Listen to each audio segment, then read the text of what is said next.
Bonjour mes anges terrestres, j'espère que vous allez bien aujourd'hui. Je voulais vous parler aujourd'hui d'un sujet qui me tient énormément à cœur et dont je pourrais parler pendant absolument des heures et des heures et des heures et des années sans m'arrêter. Mais en l'occurrence, c'est un sujet très précis aujourd'hui, à savoir que je voulais vous parler d'un blocage à l'abondance que 100% des gens ont, en général sans le savoir. Et habituellement, quand je fais ce genre d'affirmation, je dis rarement 100%.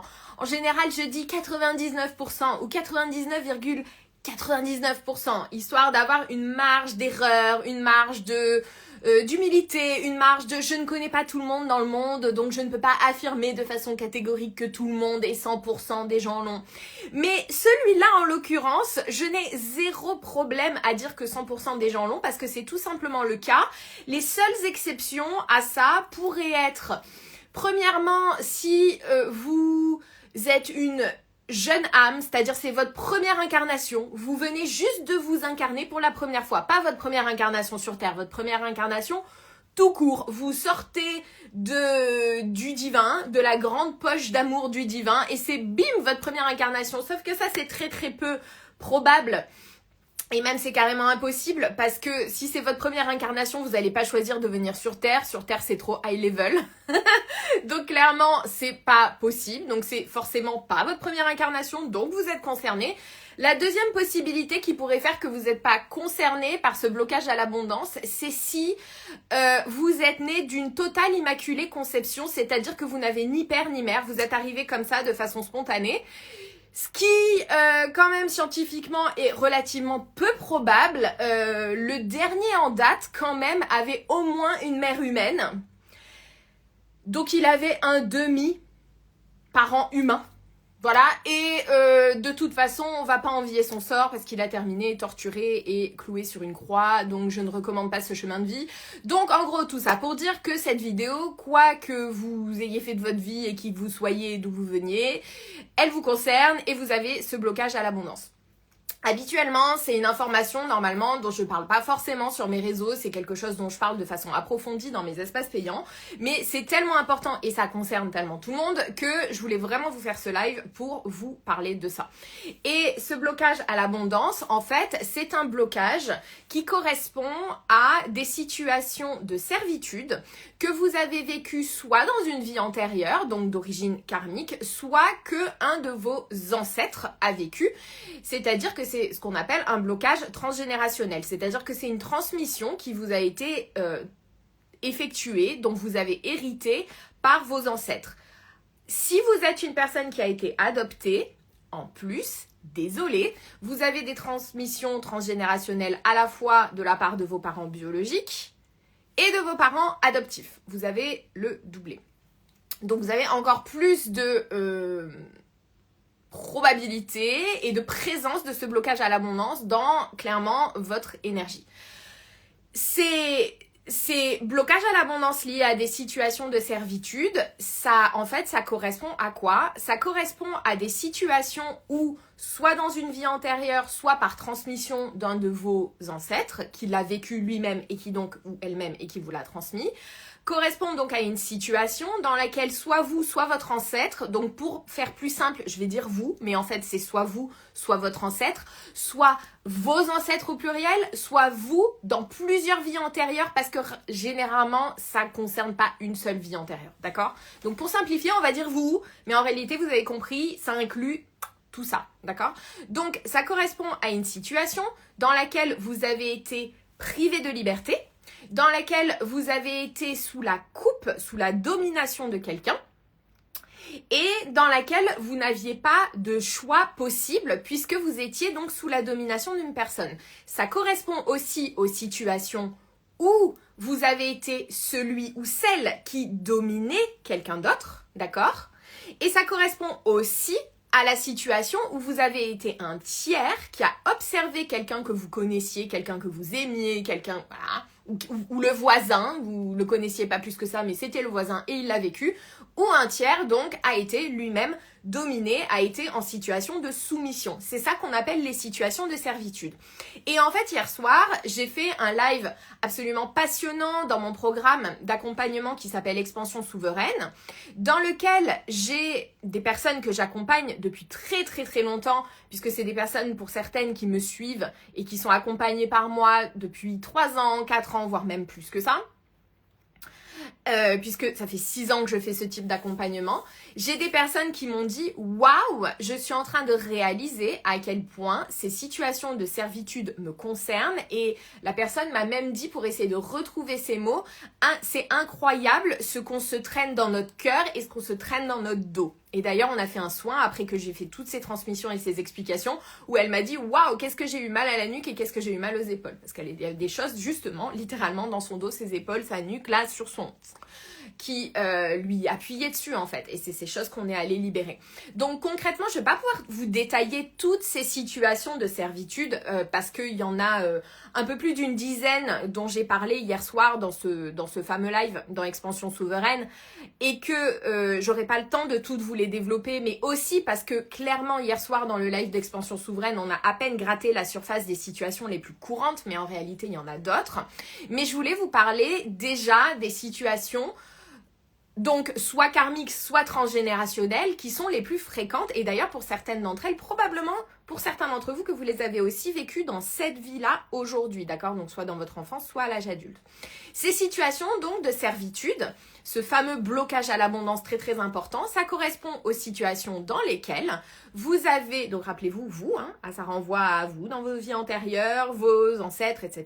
Mais vous, pour simplifier, avez vécu donc sous la domination de quelqu'un ou alors vous avez été le dominateur ou vous avez assisté à la domination de quelqu'un sur quelqu'un, à la servitude de quelqu'un qui était asservi à quelqu'un qui était au-dessus, d'accord? Ça renvoie premièrement, et c'est l'exemple en fait le plus fort, la situation la plus forte et qui vous colle le plus à la peau, aux situations d'esclavage.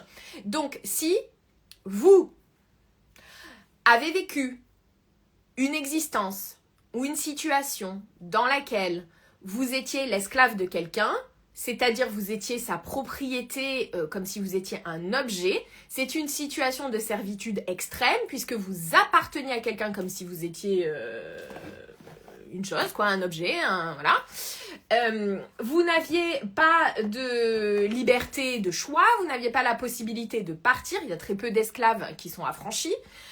Vous n'aviez pas la possibilité de choisir pour vous, vous n'aviez même pas la possibilité, chose basique, d'avoir votre propre famille, etc. Vous n'aviez pas la possibilité de choisir votre vie, vous étiez forcé de travailler pour quelqu'un. Votre corps a été utilisé de multiples manières, que ce soit dans le cadre du travail ou alors des abus physiques, des violences, qu'elles soient physiques, sexuelles, etc., morales, évidemment, parce que le fait d'être esclave est en soi une violence morale extrême, quoi. Et donc, dans cette situation, vous étiez complètement privé de votre pouvoir parce que vous étiez possédé par quelqu'un, littéralement. D'accord? Donc ça, c'est la situation la plus extrême. Historiquement, on sait que l'esclavage, ça existe encore d'ailleurs, mais historiquement, on sait que c'est quelque chose d'hyper présent, que ce soit du point de vue de celui qui était esclave ou de celui qui profitait de l'esclave. Donc en fait, ne serait-ce que karmiquement, je rentre même pas dans les schémas transgénérationnels, mais ne serait-ce que karmiquement, c'est quelque chose qui vous a forcément impacté, qui a forcément laissé une mémoire énergétiquement dans votre système, puisque on est tous issus de systèmes esclavagistes et on a tous forcément vécu dans des époques où il y avait des esclaves, c'est-à-dire de tout temps, y compris aujourd'hui. D'accord? Donc ça, c'est vraiment le cas le plus hardcore. Le cas qu'il y a en dessous, c'est ce qu'on appelait à l'époque médiévale ou à l'époque ancienne les serfs, c'est-à-dire les personnes qui étaient asservies à un seigneur, c'est-à-dire le tiers-état, si on reste juste en France, mais évidemment ça existe partout ailleurs, c'est-à-dire une situation où la majorité de la population est sous la soi-disant protection, mais en réalité sous la coupe, sous la domination d'un seigneur pour qui il et elle travaillent. Donc c'est pas tout à fait la même chose que de l'esclavage parce que techniquement les paysans et les serfs n'étaient pas la possession matérielle, personnelle du seigneur, mais d'un autre côté, ils étaient asservis dans le sens où ils devaient exploiter les terres, ils devaient ramener la récolte au seigneur, ils pouvaient à peine, dans certains cas, garder une toute petite partie pour eux et leur famille, mais c'est tout. Ils n'avaient pas la possibilité de partir, ils n'avaient pas la possibilité d'être affranchis, ils pouvaient pas déménager, ils pouvaient pas aller voir si c'était mieux chez un autre seigneur, ils pouvaient pas vraiment faire de choix, en fait, sur leur vie. Et ça, également, historiquement et encore aujourd'hui, ça existe encore, c'est des situations où karmiquement, on l'a forcément vécu et où nos ancêtres l'ont forcément vécu aussi, puisqu'on vient bien de quelque part, d'accord? Donc c'est des transmissions qui sont faites de façon systématique. Et encore un autre cas qui est peut-être un petit peu plus rare, mais qui reste quand même assez fréquent, c'est ce qu'on appelle le système des vassaux. C'est-à-dire que par rapport à un serf, un vassal, il avait choisi son asservissement, il a choisi sa servitude, en général, en réalité, il la choisissait pas vraiment, il la subissait, mais c'est-à-dire que le vassal, c'était celui qui donnait son accord, son consentement au seigneur pour lui jurer fidélité et se battre pour lui, etc., etc. Donc c'est moins pire dans un sens parce qu'il y a un consentement qui a été donné, mais en réalité c'était des faux consentements parce qu'en général on n'avait pas vraiment le choix. Quand on se présentait en tant que vassal, quand on était volontaire pour l'être, en fait on n'était pas volontaire, d'accord? Mais ça reste une situation hyper fréquente. Je vous passe également les situations, on va pas rentrer dans le détail, mais je pense que vous allez voir parce que c'est assez évident. Toutes les situations en rapport avec les peuples colonisés, donc c'est très en lien avec l'esclavage, hein, mais quand même, tous les peuples colonisés sont également des peuples qui ont connu la servitude. Donc si vous avez eu une vie antérieure en tant que peuple colonisé ou si vous avez eu un ancêtre qui a été aussi dans un pays qui était issu d'un pays colonisé, que vous êtes d'origine, en gros, non blanche. En gros, vous êtes africain, vous êtes asiatique, vous êtes indien, c'est-à-dire asiatique, vous êtes issu d'Amérique latine, ben, voilà. Donc en gros c'est assez binaire dans le monde dans lequel on vit, soit vous venez d'un pays colonisé, soit vous venez d'un pays colonisateur, et donc voilà, vous êtes concerné forcément par la question des peuplades qui ont été colonisées ou de celles qui étaient les colonisateurs, d'accord, les colons. Donc, ça fait également à peu près 100% de la population humaine aujourd'hui qui est concernée, soit sur le plan karmique, soit sur le plan transgénérationnel, par cette question de la colonisation. Il y a un autre cas de figure aussi qui est très très fréquent.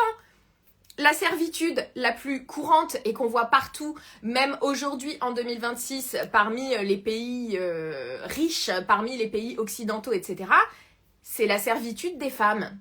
Et je sais, voilà, je vois qu'il y a des hommes qui se concernent, qui se connectent et qui vont me dire « Ah là, encore la féministe, gna gna gna gna gna, les droits des femmes, comme si les femmes n'étaient pas égales. » Bon bref, on va même pas rentrer dans un débat là-dessus. La servitude des femmes, c'est un débat historique qui remonte à l'origine de l'humanité. C'est encore une réalité. Et quand bien même vous êtes un homme et vous vous sentez pas concerné parce qu'en fait, vous êtes du côté de celui qui a servi, je vous rappelle quand même que vous avez une mère, vous avez des grands-mères, vous avez des arrière-grands-mères, vous avez mathématiquement 50% de votre lignée qui est féminine et qui donc, même si vous croyez qu'aujourd'hui il n'y a plus de servitude des femmes vis-à-vis des hommes, il y en avait quand même il y a, allez, qu'est-ce qu'on va dire, il y a 50 ans, il y a 100 ans, on va voir où vous vous posez la limite. Donc, au niveau transgénérationnel, à moins que tous vos grands-pères fussent des saints absolus, toutes vos aïeules féminines sont concernées par la servitude, d'accord? Donc en fait, ça vous concerne même si vous aviez pas, même si aujourd'hui vous pensez que l'égalité des sexes est totale, même si vous considérez que vous n'avez pas eu de vie antérieure en tant que femme, ce qui est possible, improbable, mais possible. En revanche, vous avez 50% de votre lignée, c'est des maths, c'est de la biologie, qui est féminine. Voilà, vous venez bien de quelque part.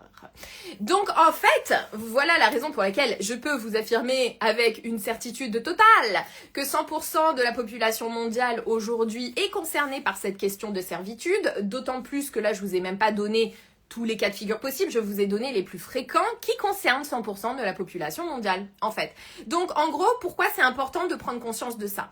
Parce que quand on est donc concerné par ces situations, c'est-à-dire, oui, c'est le cas, oui, quand on est concerné par ces situations, on a contracté à un moment donné une empreinte énergétique de cette situation de servitude dans notre système, dans notre énergie et dans notre inconscient, d'accord? Et je parle même pas d'épigénétique, d'accord? Parce que c'est pas mon domaine, mais si ça vous intéresse, allez regarder parce que c'est très très intéressant et ça va confirmer ce que je suis en train de vous dire. Donc vous avez contracté une mémoire, mais en fait pas une, puisque donc il y en a une par ancêtre, une par vie antérieure, voire même plusieurs pour chaque. Donc en fait, il n'y en a pas une, il y en a 250, 4000, 10 millions, 457 milliards, comme dirait ma fille, qui aime bien explorer les grands noms. Je ne sais pas, ça dépend de vous en fait, ça dépend de ce que vous avez vécu, de ce que vous avez reçu comme transmission, et ça dépend aussi de ce que vous avez déjà nettoyé, d'accord? Donc autant vous dire que c'est un travail qui prend du temps, qui peut être très très long, et potentiellement qui ne sera pas achevé le jour de votre mort. Il y en aura peut-être encore à dégager, des mémoires de servitude. Et qu'est-ce qui se passe quand on a ces mémoires de servitude et qu'on se les garde et qu'on se les colle? Et ben en fait, ça bloque aujourd'hui notre abondance.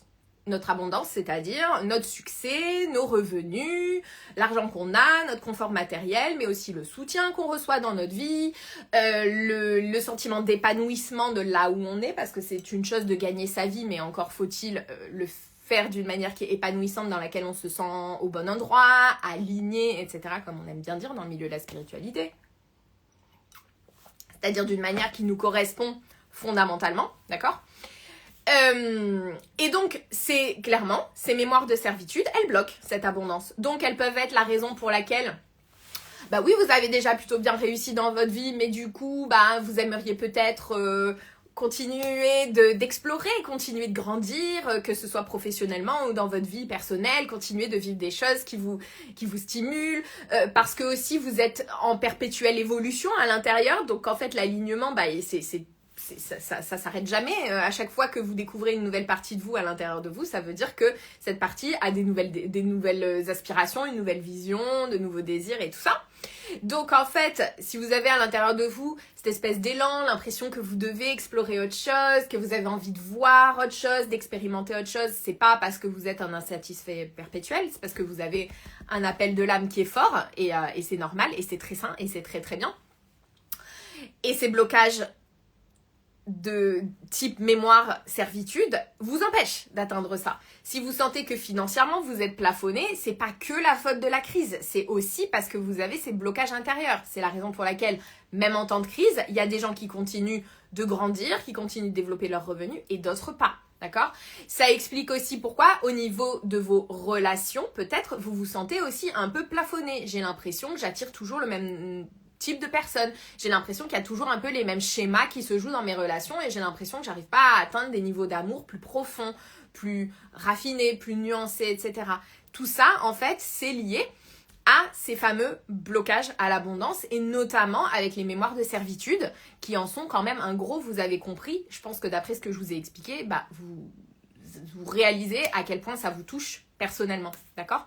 Donc si vous voulez faire ce travail, c'est-à-dire libérer ces mémoires de servitude, c'est quelque chose que je fais dans mon travail. J'ai toute une séance qui est prête, du coup c'est la séance d'hier soir, que vous pouvez consulter en accès instantané et on n'a pas fini de travailler là-dessus, du coup, donc n'hésitez pas à me demander dans les commentaires comment est-ce que je peux faire pour rejoindre ton travail et tout ça, pour que je puisse vous expliquer.